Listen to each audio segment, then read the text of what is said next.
Yo, what's poppin' guys? Kaizuki here with another Genshin Impact video. Today, we're going to be talking about Xingqiu, the second best femboy in the game, and my favorite 4-star actually to play, right? To play.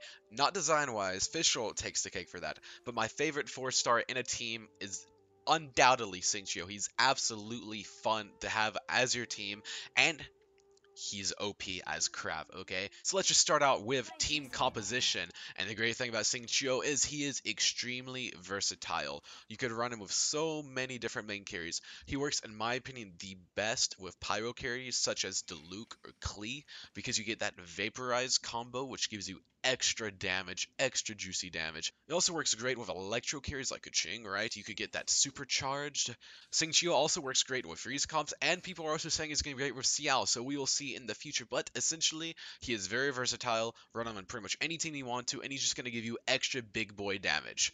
Next, let us talk about our attributes. So, the main thing you want to focus on with Xingqiu is your energy recharge. If you could get this over 200%, that is amazing. The higher it is, the better.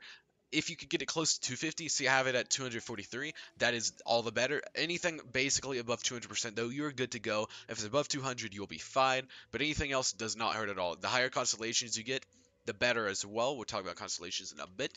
As you see, my crit rate and crit damage are following the 1 to 2 ratio, so 40% crit rate, 82% crit damage. If you could try to maintain that, it's nice to. It's not a priority though. Damage though is pretty nice on him. You want to try to get extra damage on him if you can because he's going to give you that DPS.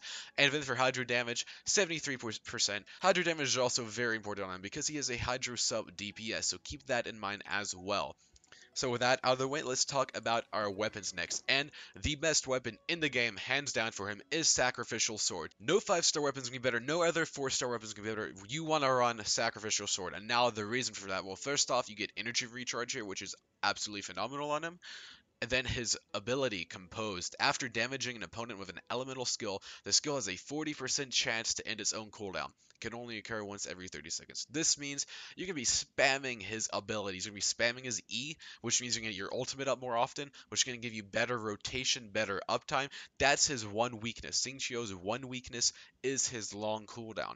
With Sacrificial Sword, that is completely solved, completely out of the way.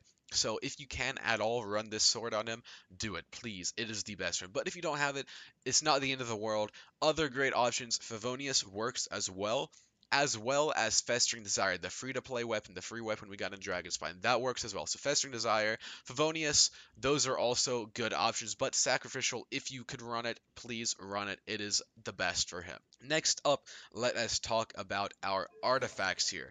Now, the best combo, in my opinion, is the combo of Heart of Death, which is the new Hydro piece from Dragonspine, and the Noblesse Oblige. So Heart of Death gives you additional 15% Hydro damage bonus, which is great because Xingqiu can dish out some crazy damage.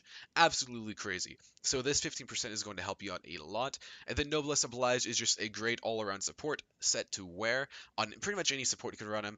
Two-piece set, elemental burst damage plus 20%. This is great. Great on anyone, great on Fischl, great on Bennett, but is also amazing on Xingqiu. So if you could get Noblesse Oblige, Heart of Death, two-piece, absolutely go for it, okay? So for the substats, here you have, try to go for energy recharge as much as you can.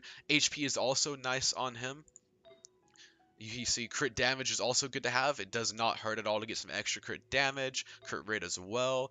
And see on the pocket watch here, I'm running energy recharge. It is pretty nice to do that if you can. If you can get an energy recharge, please do run that. It is going to help you out a lot, make your life much easier.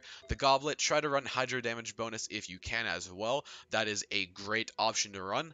And then on the headpiece, I'm running crit rate because, again, he's a sub DPS. He's going to be dealing some nice damage. Extra crit rate, if it's low, is going to help you out tremendously.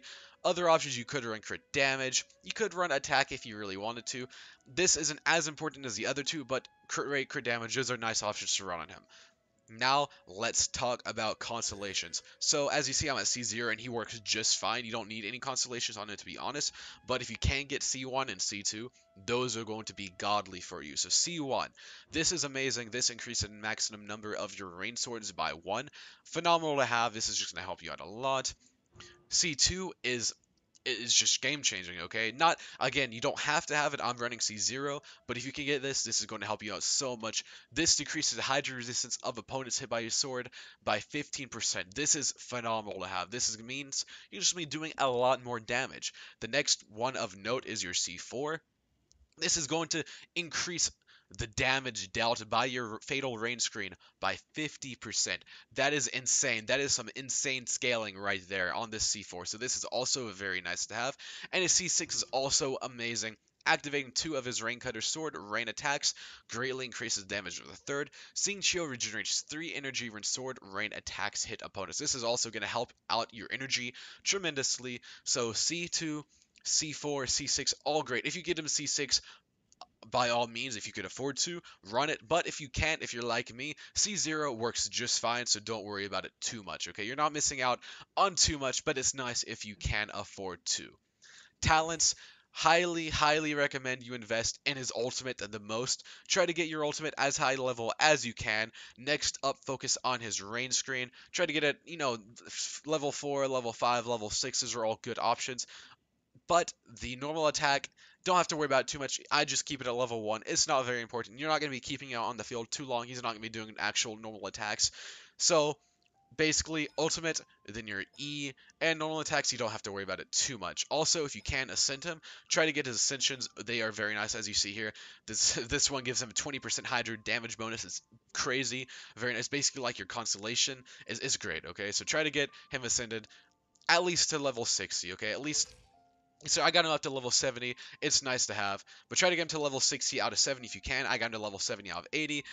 Every little bit helps you out. But yeah, that is it for the actual build itself. Now I'm going to show you a little bit of gameplay so you can get a taste of what he does. Alright, so on this Rune Guard down below, I'm going to be showing you the basics of how the character works. This isn't meant to be some crazy DPS 200k crit test. This is just me showing you how you want to play him on your team in practical situations. So, first off, you're just going to switch him, of course. You're going to pop your E. Easy. And my ultimate, hey, it's already up. So, switch back to your main. As you can see here, vaporize, vaporize. These are reverse vape, so if you are using a pyro main DPS, you're going to be getting lots of vaporize reactions. So, vaporize, vaporize. That's the real beauty of Xingqiu, is that you could just kind of pop him off in the background, and he's just going to make all your enemies get all these crazy reactions. So if I had Kaching out doing electro damage, well, hey, the enemies are going to electrocharge instead of vaporize. It's simple as that. So now that you've seen how Xingqiu works on his own with just your main, I'm going to give you just a quick showcase of how he might work in a team. This is just a best 9, nothing too crazy here, but I just want to give you guys a better taste of the character. So, first thing I'm going to do, well, I'm going to pull out my Bennett, do my good stuff here. Get everyone grouped up nice. And big damage. Big damage. I know Diluc is a big part of that, but if it weren't for my Xingqiu, they wouldn't all be vaporizing right now. I'll just say that much. Another nice thing is that when you're attacking an enemy with a shield, the swords, the rain swords, actually go behind his shield. So as you can see, as I pop my ultimate, I'll give you guys a quick... See that? They're damaging him behind the shield.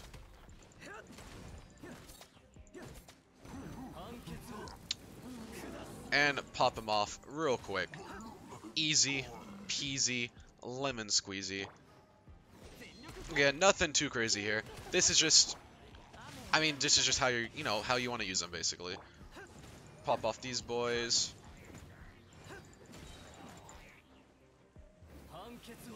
Xingqiu, honestly though, legit one of my favorite characters to play in the game.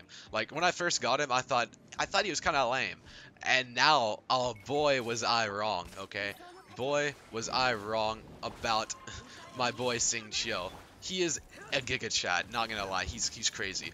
My favorite 4-star design-wise is probably Fischl because I mean she's waifu, but Xingqiu, definitely the most fun to have in my party, no doubt. And look at that, easy. That is it for today's video, guys. If you like this video, please be sure to smash a like button. It really helps the channel out a lot. Hey, let me know in the comments what you think about Xingqiu. And of course, subscribe for more content. But yeah, guys, that's it for today. Kai Zerker out. Peace and booyah.